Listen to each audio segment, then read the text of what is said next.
시장부터 좀 봐보도록 할까요? 네, 무엇보다 유가정보 시장이 네. 오늘까지 외국계가 8일 거래일 정도 매도하고 있다, 이렇게 좀 말씀 드려보겠습니다. 아신 것처럼 그동안 코스닥 시장 상승 동력 가운데서 셀트리온, 그리고 셀트리온 헬스케어, 이런 종목들이 상승하고 있는데요. 자, 오늘은 그 셀트리온 비롯해서 바이오 관련주 주가는 하락하고 있고, 눈에 띄는 종목들 가운데서 차바이오텍들이 급등하고 있어서 어쩌면 지금부터는 이제 줄기세포 쪽으로 시장의 트렌드가 약간 움직이고 있다, 이렇게 말씀을 드려보도록 하겠습니다. 자, 그럼 우리가 미국 증시를 잠깐 좀 리뷰를 좀 들어볼 필요가 있는데요. 아시는 것처럼 지난주 금요일날 미국 증시가 상당히 변동성이 컸다는 것을 말씀드려보겠습니다. 자, 지난주 금토 관련돼 가지고 미국이 그동안 세제 개편 이슈가 어떻게 보면 일단 상원을 통과했다, 이런 평가를 있고요. 다만 지난주 금요일날 그 한국 시간으로는 뭐 토요일이겠죠. 미국 관련돼서 어떻게 보면 지난 시기에 트럼프 케어, 그 가운데서 러시아 커넥션, 이런 부분들이 하나씩 불거진 속에서 지난주 금요일날 미국 증시가 좀 하락했다라고 말씀드려보겠습니다. 자, 무엇보다 미국에 대한 부분이기 때문에요. 화면을 통해서 미국 증시가 어떻게 하락했는지 리뷰를 좀 드려보는 것이 좀 더 적절할 것 같습니다. 자, 눈에 띄는 것들은 지난 10월 말 이후로 미국의 어떤 다우지수가 어느덧 이제는 24,000선 돌파했다, 이런 평가를 가지고 있는데요. 좀 가까이 좀 보겠습니다.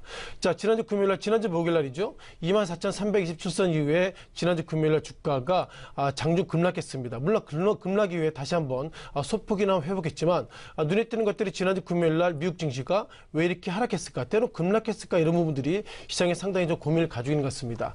아신 것처럼 그동안 그 미국 같은 경우에는 특검이죠. 뮬러 특검이 트럼프 대통령의 러시아 커넥션, 즉 지난 선거 과정에서 러시아가 도와줬다, 이런 어떤 팩트 속에서 조사하고 있는데요. 약간 좀 오보가 나왔던 것 같습니다. 주된 오보는 뭐냐면요. 어떻게 보면 그 트럼프 측의 기본 인사 가운데서 이런 증언했다는 얘기를 하고 있습니다. 정확한 오보의 내용을 좀 정리해보면, 이번에 그 러시아 커넥션 관련돼 가지고 트럼프 대통령이 러시아 측 인사를 만나기로 했다, 이런 어떤 얘기가 나왔는데, 그 이후로 지난주 금요일날 미국 증시가 급락했는데요.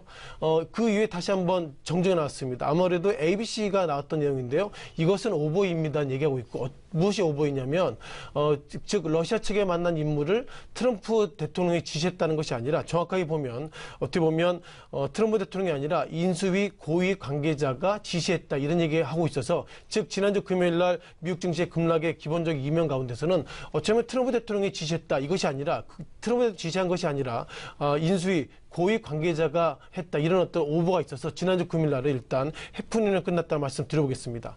자, 그러다 보니까 얼떨결에 유럽 증시도 약세를 좀 보이고 있었고요. 독일 닥스 지수가 최근 들어서 주가 약세가 여전히 이어지고 있지만, 지난주 금요일날에도 예상보다 약세가 커졌던 것은 미국발 악재가 이제는 유로존의 어떤 리스크로 좀 넘어갔다고 말씀 드려보겠고요. 자, 프랑스 카크 지수 가운데서도 지난주 금요일까지 3거래일 정도 하락을 보이겠고, 기본적으로 프랑스 지수 하락도 결국 그 미국발 오보, 때론 해프닝이 기본적으로 유로존까지 악재로 연결됐다고 보겠습니다. 다만 한국 증시는 이 시각 현재 유가정보 시장, 그리고 코스닥 시장이 상승하고 있다는 걸 보면, 이제 미국발 악재가 오보다, 해프닝이다, 이런 판단 속에 오늘은 일단 상승하고 있다라고 말씀 드려보겠고요. 자, 그럼에도 불구하고 미국 증시가 예상보다 피로도가 좀 커지고 있는 것 같습니다. 우리가 팡이라고 말씀을 드려볼 수 있는 거죠. 팡 가운데서 페이스북을 말씀드려보면, 최근 들어서 지난 4개월 연속 좀 주가가 좀 하락하고 있고요. 어쩌면 페이스북을 비롯해서 팡 종목들이 하락하고 있다는 거 보면, 이제 미국의 기술주도 이제는 좀 피로도가 좀 커지는 것은 아닌가, 이런 말씀을 드려보겠습니다. 그 중에 하나가 아마존이죠. AMZ이죠. 아마존의 주가도 최근 들어서 4개월, 때는 5개월 정도 약세를 좀 보이겠다는 것을 말씀드려보겠고요. 또한 그 가운데 하나가 구글 이 종목들도 지난 4개월 연속, 즉 지난 11월 28일 날에는 $1,080, 그리고 최근 들어서는 $1,026. 물론 지난 2017년도 온기를 보면 여전히 $1,000를 넘어서서 2017년 3월 달에 $824로 보면은 예상보다 약 50%는 아니더라도 40~50% 급등했지만, 최근 들어서 이런 어떤 종목들의 피로도가 높다는 걸 보면, 이제는 결국 상승보다 하락의 핑계를 미국 증시가 되는 것은 아닌가, 이렇게 보겠습니다. 또한 종목 가운데서 우리가 필라델피아 반도체 지수를 좀 보시면 좋겠습니다.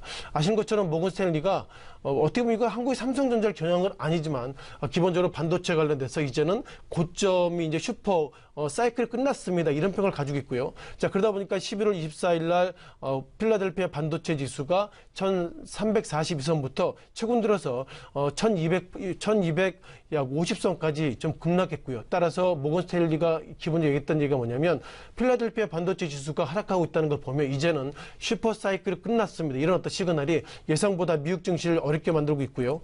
그렇다면 몇몇 종목들 좀 보시면 좋겠습니다. 우리가 통상 마이크론 테크놀로지라고 그러죠. MU라고 좀 표현을 쓰고 있는데요. 자, 마이크론 테크놀로지 주가도 하락했습니다. 그러다 보니까 미국 반도체 담당 애널리스트들은 자, 필라델피아 반도체 지수 하락했기 때문에 마이크론 테크놀로지도 하락했다. 즉 반도체 관련 종목들의 주가는 하락할 여지가 크다, 이런 평가를 가지고 있고요. 그 종목 가운데서 몇몇 종목도 있겠지만 AMD 이런 종목들도 최근 들어서 주가가 예상보다 지난 10월달 이후에 하락하고 있다는 걸 보면 기본적으로 미국에서 바라보는 시각 가운데 하나가 반도체 관련주의 주식은 지금보다 하락할 여지가 커지고 있다고 보겠습니다.